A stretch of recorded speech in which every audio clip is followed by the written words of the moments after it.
ఉత్తమ్ కుమార్ రెడ్డి ఉన్నాడు, వెంకటరెడ్డి ఉన్నాడు, రాజగోపాల్ రెడ్డి ఉన్నాడు.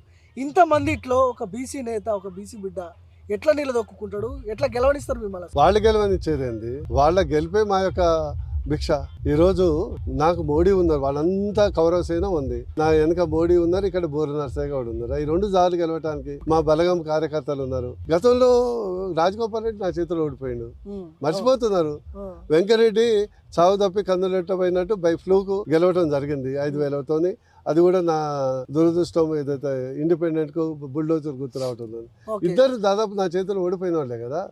ఇక కొత్తగా వీళ్ళు వచ్చింది ఏంది? ఇదే బీజేపీలో ఉండి ఒక రాష్ట్ర బడ్జెట్ ఆయనకి ఇస్తే రాజగోపాల్ రెడ్డి ఓడిపోయింది కదా.